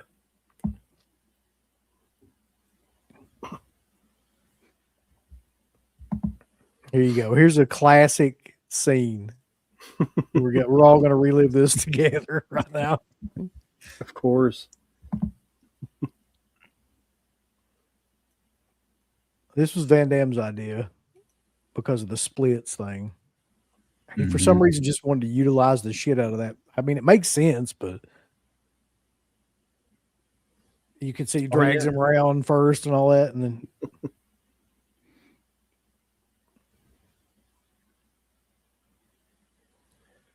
which of course those splits became a Johnny Cage not finishing move, but a signature move. Punching the balls and his head explodes. This look in his face when he hits him with the head skillet. Here's the first one. This goes on like far too long. But I love it. I love it. I love the way it's done. I wouldn't have it any other way. No, me either. I mean, it's what makes this so killer, really. Mm-hmm. Here you go.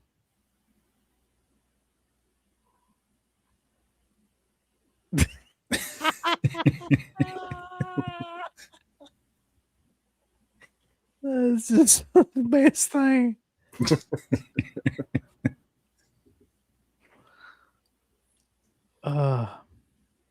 It's all you need. Mm-hmm. It's all you need to do. I mean, I feel like that would work. Yeah. If that Sure, happened, on me. that would be the end of the fight. I'm fairly sure. It would work on me.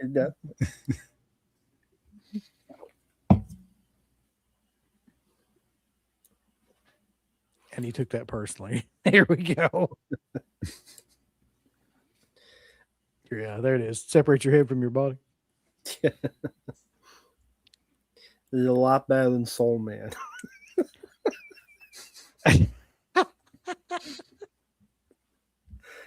But you look like we're already only have an hour in. It went by quick so far. I could watch this. Yeah. We could get to the end of this, and I could just restart it and watch the fucking movie again. That's how much I like this movie.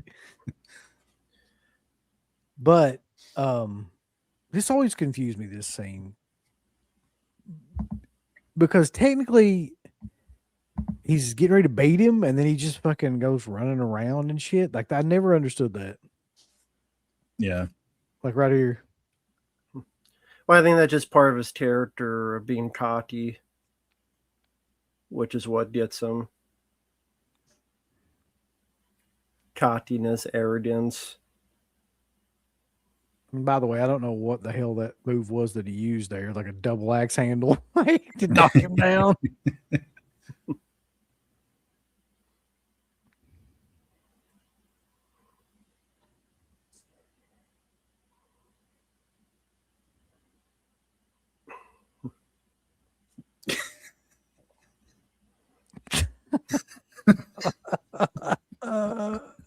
No, stop.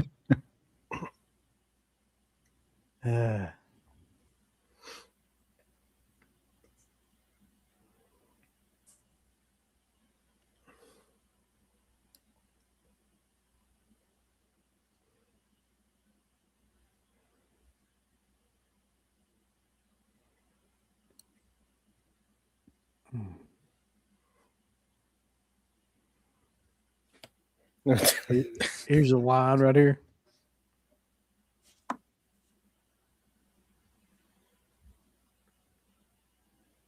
Oh, wait a second. Going to take this from our Harley Davidson collection. Ah.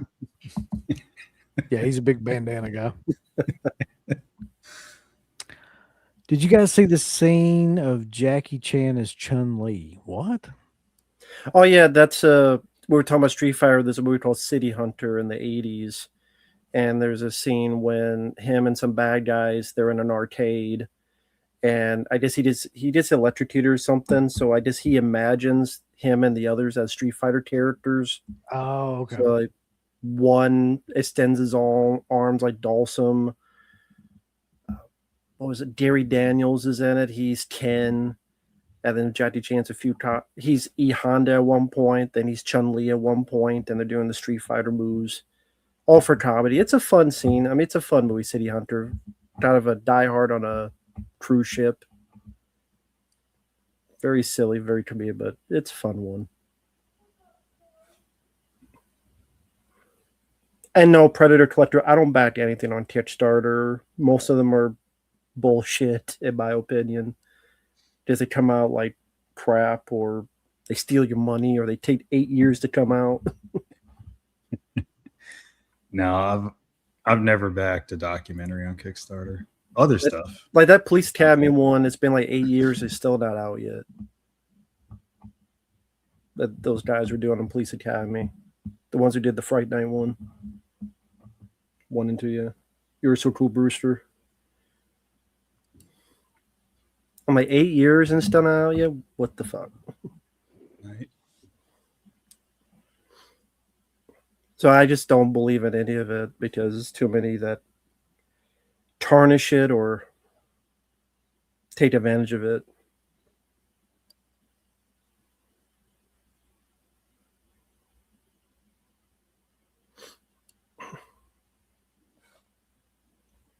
Isn't this the scene where he got like where he goes out on the bus and everything, and they're playing the "On My Own"? Yeah. Yeah. They got Stan Bush that's singing that. I think so as well, yeah. Because I think he did all the songs. What are your thoughts on Stan Bush? I love Bush. Well, yeah, I mean, but what about Stan Bush? No, I mean I love Stan Bush.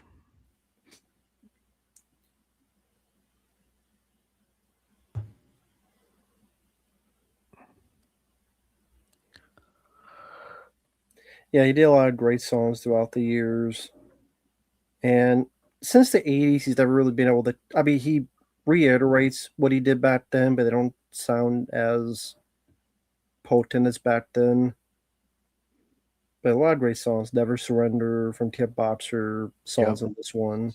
Of course, The Touch from Transformers. Mm-hmm. Yep. I was just about to say that one. Which I still, hard for me to believe that was meant for Cobra. Because I still don't see that, but that's what he said. Mm-hmm. Yeah, Hearts versus Heads. That was on the Wraith soundtrack. I don't remember the Wraith soundtrack.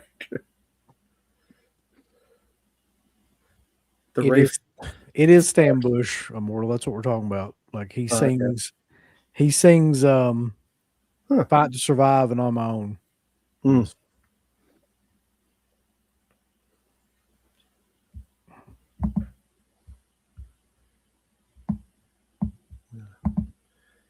Now, this shot was in so many promotional pictures when this film came out. Like every other promotional picture was this shot. It's a beautiful looking shot, though. I can see why. Just Definitely that one of the backdrop. best in the movie. Makes sense. That backdrop is gorgeous. Yeah. To really show the whole city. Oh, bitch, that is like an amazing shot. You're right.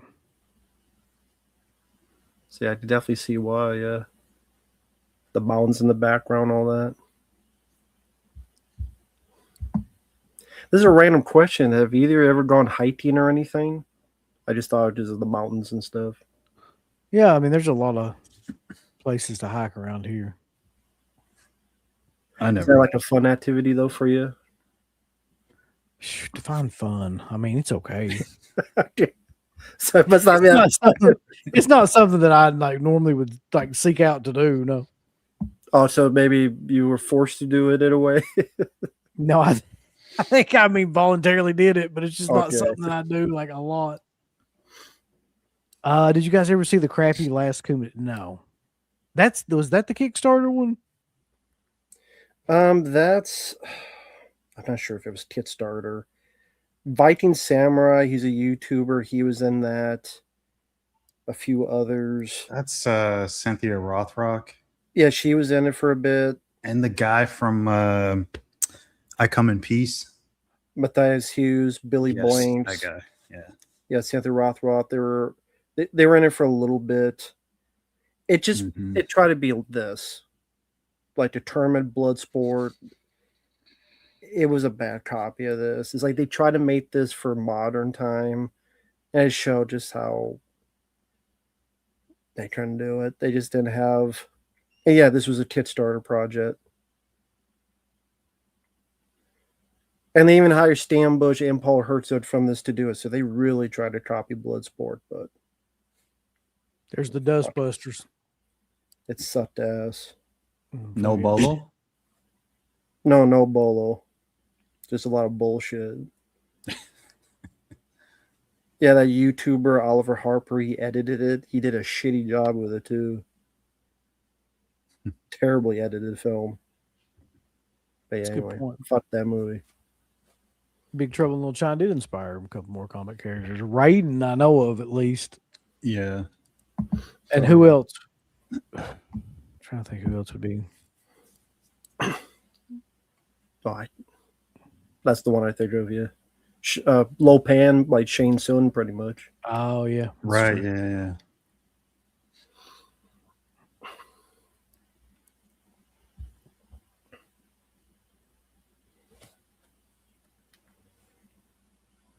So basically, that movie just took a bunch of fucking, or that game just took a bunch of movies and stole characters out of them. That's how they got. Okay, fair enough. And they wanted Van Damme for the likeness of Mortal Kombat, but he said no. Mm-hmm. But Which I think he said he regretted later on. yeah, because then later on they did a Mortal Kombat where one of this he did the voice in Skin for. Yeah. Yeah. But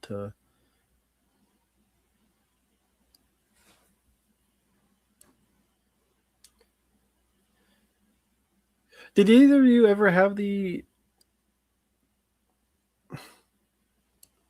want to visit like Asia at any time? Nope. Okay, I can't say that. That's one place I haven't really have any desire to go. Okay. Too Asian. It's too Asian for me, boy. I can't. I probably would like one day try Japan, I guess, maybe. That's what I was thinking about Tokyo. Like, Yeah. that might be the one. We'll go together, Mark. You pay for it. Sure. Sell your couch. We'll afford it after you sell your couch. This was always one of my favorites because I love that kind of the I'm badass, no, I'm more badass, back and forth with the kicks. Yeah. Where he's like, come on, there's nothing. You're a bitch. There ain't nothing. When they go back and forth with the kicks coming up.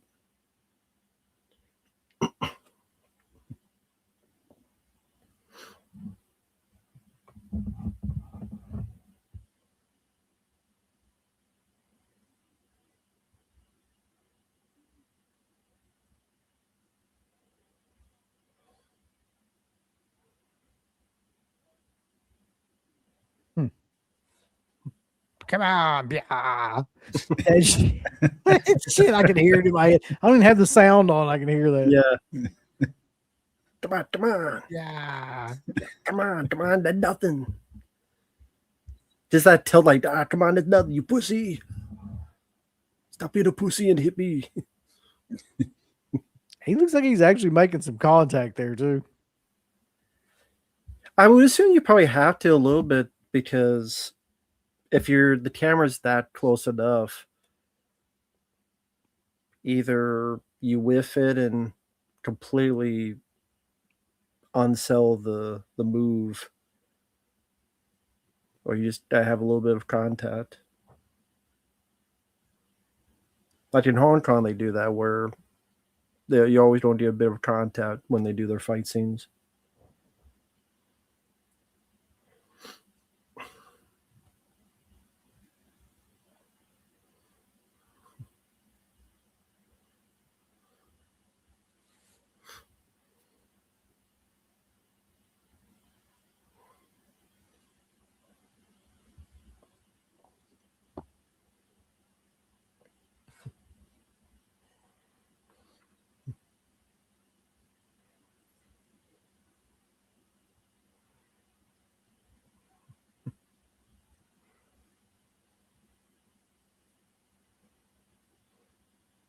This has to be the best Bolo Young movie, though, right? I mean, is there another fucking Bolo Young movie that like?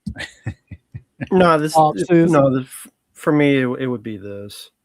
I liked Enter the Dragon, but he's not in it that much, and I do like this film more. I know some would say that's blasphemy because a lot of people would say, how do you like this more than Enter the Dragon? It's not just a nostalgia. It's not just because I saw this first. While I liked Enter the Dragon, this one, just the music, the pacing, the 80s attitude, the people involved,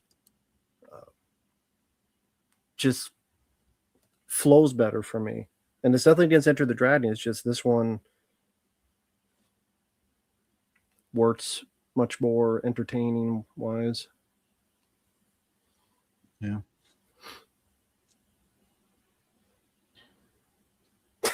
I just love his like Bolo just did this about it. Yeah, he's getting hulked up. Do like his Ultra Warrior. All the little Chonga maniacs, bro. Out there.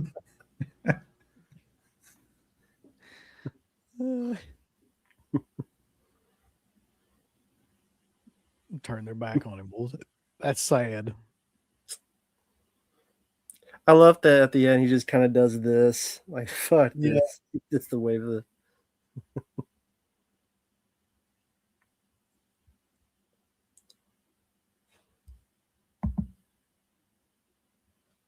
You are next.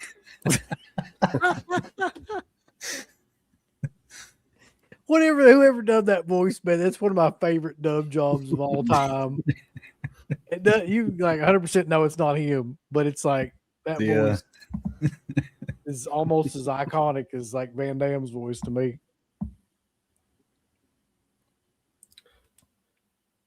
Yeah, tossing all those Frank Dude stats at the end were all shown, I think, to be bullshit. Yeah. He just made them up. Yeah. It makes you wonder too, like how long did that guy kind of ride the coattails of this movie? And you know what I mean? Like how many opportunities were given to him because people thought all that was real? At least the mid 90s. Because after that kerfluffle with the Quest, you didn't hear anything from Frank Dukes after that. And then, of course, with internet starting up, he used the whole it's secret. There's no way you could figure it out. There's no way you could refute the knowledge because it was there. It was all secret. It was a secret in your head. So he's a little cheating son of a bitch too. So that's the thing I don't understand, right? So he must not have thought he could beat him. Everybody else he just destroys throughout this whole movie, but Van Damme is like, He's a plan B. he's like, put a pill in my head. That's how he said it. That's how he said it. Well, that's how they dubbed it anyway. Put pill in pants. Well, it's like any heel in WWF. You gotta have the powder in the face. Like Yokozuna. The guy did the powder on the Hulk Hogan. Oh, it was the camera flash. Camera flash. I can't lose, brother. I have to lose with a camera flash. Mark's favorite. Almost spit out the water. That's why I said. I knew you were drinking, so I was trying to get his spit take.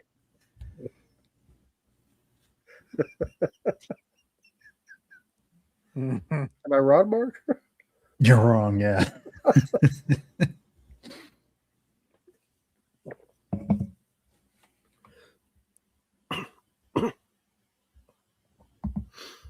He threw the fucking ramp in front of him, boys. That's not right. He's cheating like crazy on it. He's bigger hill than Flair back in the 80s.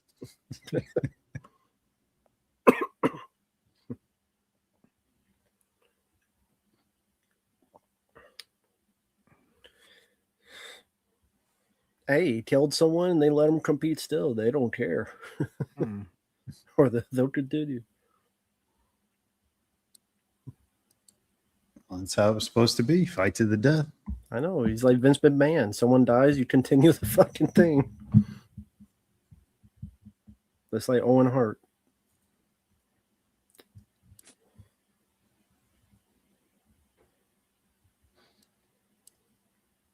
Yeah, the score is great. It fits the film very well.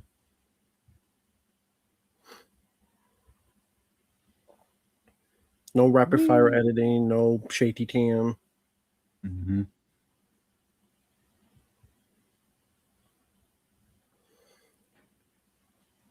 Just imagine when the remake comes, there'll be some hip hop song during this. Oh my god. Shit, you're It'll be right. something like This that. is a sad thing. Do the fight, do the fight. Be fucking Caesar or something. Oh, God. Jelly roll. Lil Yeet. Now this shit right here, watch this kick. What?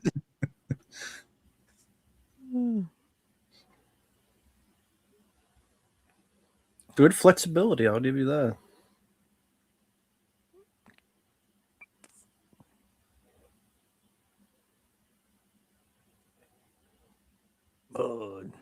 Oh fuck. He's reaching for the gimmick. Yeah, he's gonna give me Iggy. There we go. This scene, fuck, you know what's coming, Mark. Yeah. It's the This best. is great.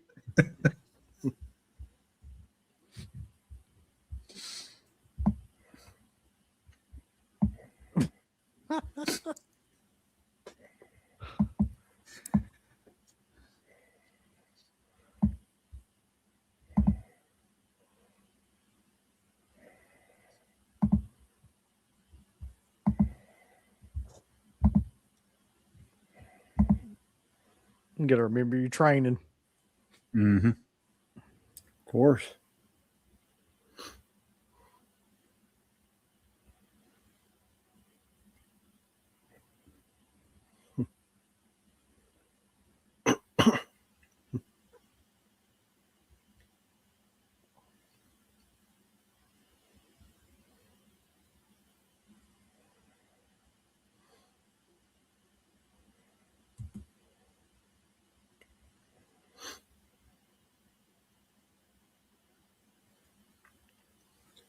It's out of day being 80s. Very good time for this type of stuff. I miss it. Yep.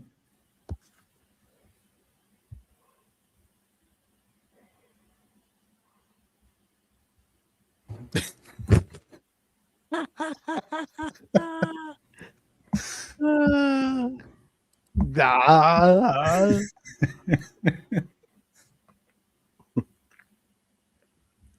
Dude, this right here is just Yeah.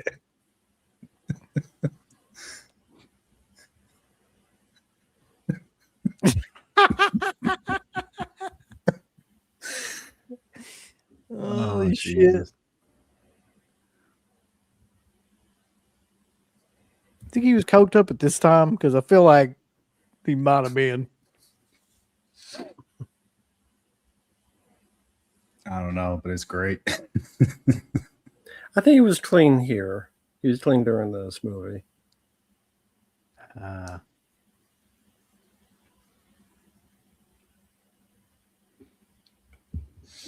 He's centering God. himself. Just to think what could have been, like, ruined his whole fucking career. Fucking drugs. Cocaine's a hell of a drug. Apparently. Yeah, that's a lot of people say you can say that about. Mm-hmm.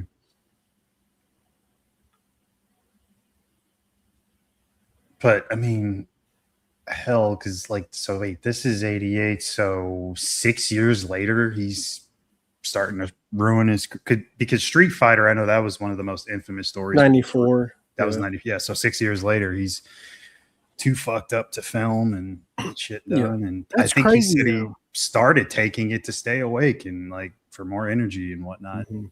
Just took over addiction That's- wise. The weird thing about a lot of these guys too is most of the really good ones have really short careers, but they just pack all these like films into this short period of time that everybody remembers, and then they just you think it's a lot longer than it was, but I mean, really, like the best years of a lot of these guys' films were like 5 or 6 year period of time.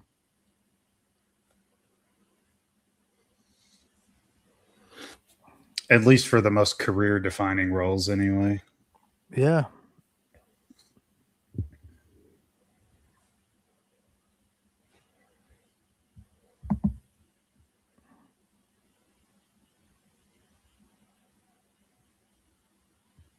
Of course, you gotta have your helicopter kits. There we Of go. course. God, Well, General, it came out 88. I mean, it might have been filmed earlier because they had to re-edit the film and such. $10,000 Yeah. a week on coke. That sounds about right. Frig, man. Mm-hmm. $40,000 a month. So, like, Jesus Christ, like $500,000 a year. Yeah. God, man.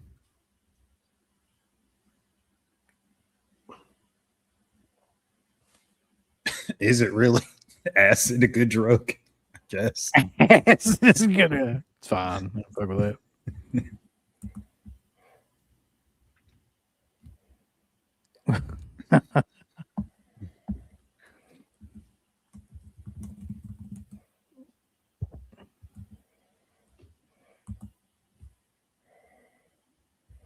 By the way, where's Chong Li in this end scene? Is he like in the background? Like, I'll get Yeah. you. He's getting some more dust thrown in his eyes.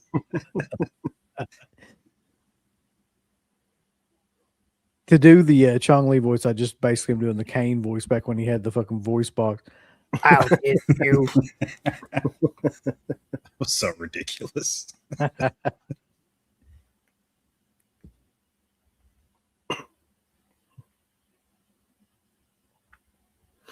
This fucking scene always makes me laugh too. Anytime you need me or whatever he says.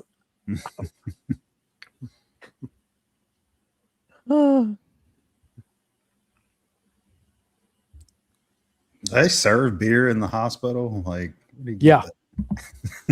Yeah, that Well, they came with probably brought lunch. him with them That came with, because they knew he'd want it. like mashed potatoes, turkey, and beer.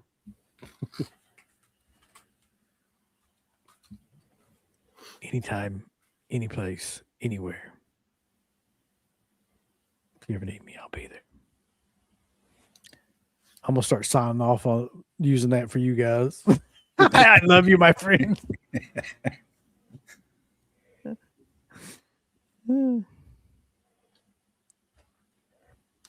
Yeah, pretty much. He made much the whole thing up, from what I can gather.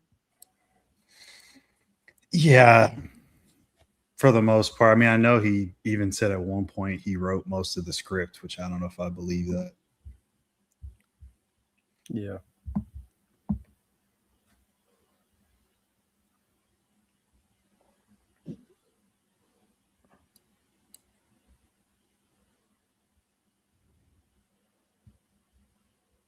What do you think of the quest, Bulls? I don't think much about it. Not that good.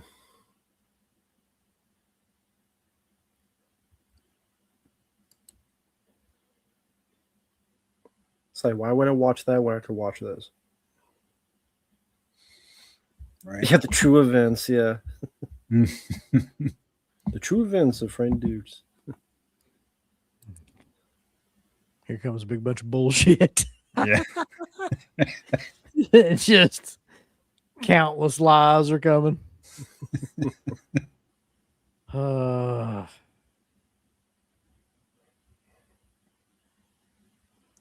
Look at that. This really should have been 329 fights. Think about that, right? Most Yeah. consecutive knockouts in a single tournament, 56. How many people would be in the tournament if that one guy had 56 consecutive knockouts? 72 miles per hour for the kick. Yeah, sure thing. Come on. You know that fucking game, Kung Fu? That's what it'd have to be like. People just running at him. Yeah. Yeah, like how many Wild people are in stuff. this tournament? If you're able to get 56 consecutive, like the others are fighting other people too. So how is it like 1,000, like 200, 300 people in this tournament? It's like, how many people in this fucking tournament? I think that part's half true. He did open a ninjutsu school. I know about that, but I don't know if he opened the first one in America. I don't know about that part. Biggest bunch of bullshit ever. You probably go in there and it's like those guys that like act like they have energy powers and can throw people around and stuff. Like Yeah. anyway, that movie's still amazing. Still holds up to this day. Still one of my favorites. I wish I could have had the sound on because the sound is like 20% of the film, really. Like, I mean, hearing the soundtrack along with it. Like you said, just as fun. Rambo, you a big fan of Chemo La Kwakwi? Sure, I got his number. Yeah. Charles Wang's in this too. Oh, I hate Wayne. Yeah. You got all these names in Rick Erickson, Michael Chan. Just Rick Erickson comes out of nowhere. Oh, Tom Mark, do you Tan. like Wayne? Does Mark like Wayne? No, Mark's a big fan of Wong Tak Ming though. Yeah, I see his name out there. Johnny Wong Tin Talk. Johnny Wong Tin Talk. Ain't no way. It's real funny. Johnny Wong Tin Talk. Okay. It's a lot of Jimmy Wongs in here. Yeah. Makes me think of Jimmy Wang Yang. That's what I was thinking too. What about Wah Wee Chung? The famous Wah Wee Chung family. Yeah, I mean, you look at the cast, or more so the crew right here in the credits. Mostly that's local crew to Hong Kong. Very few American names. London.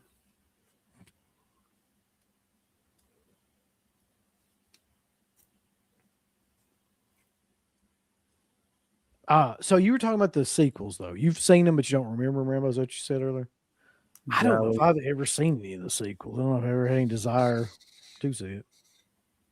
Yeah, all three starred Daniel Bernhardt, who you probably have seen lately if you've seen John Wick or Nobody or other films. Usually the guy that the hero beats up or kills. He's kind of the, what do I call it? The wrestling term where you're in there just to lose. Jobber? Yeah. The jobber to the action stars. That's Daniel Bernhardt. Because he loses or gets killed by Keanu Reeves and John Wick. Then to Bob Odenkirk in Nobody. And there's a few other films he's done that as well.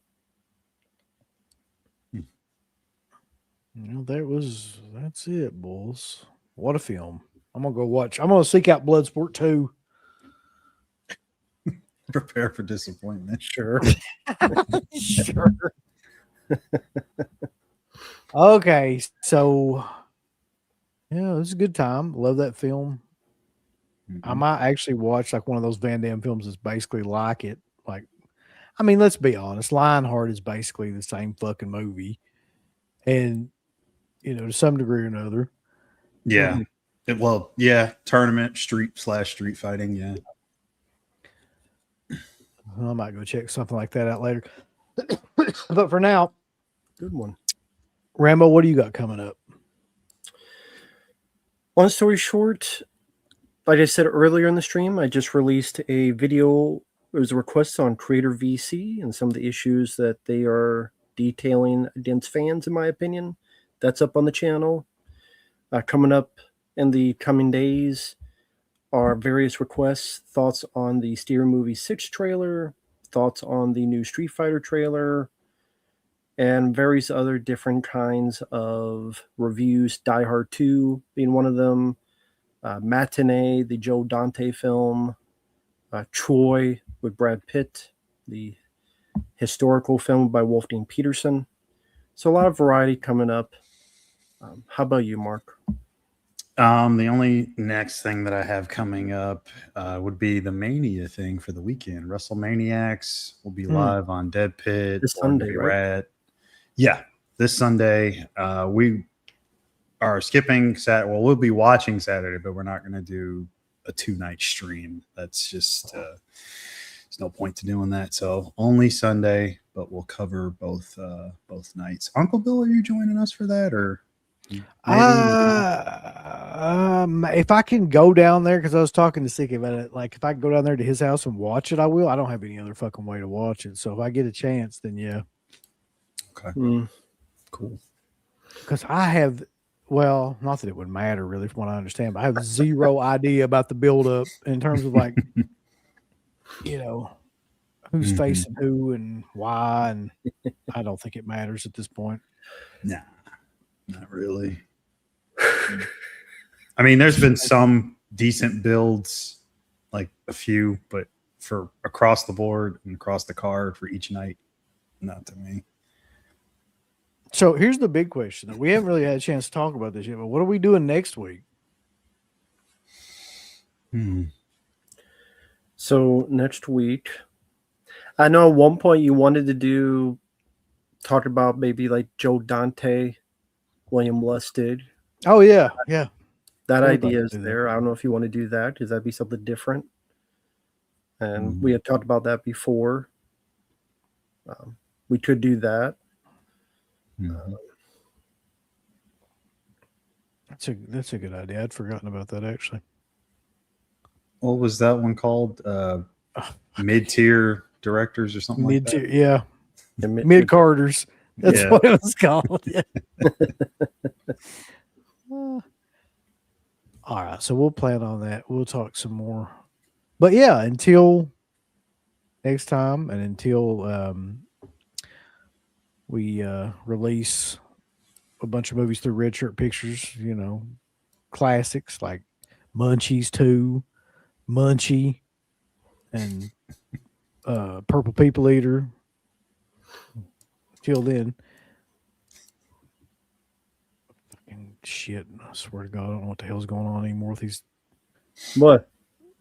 No, just people like picking up news stories about shit that doesn't exist. Oh. But until then, just remember that everybody dies, but Friday Night lives. See y'all.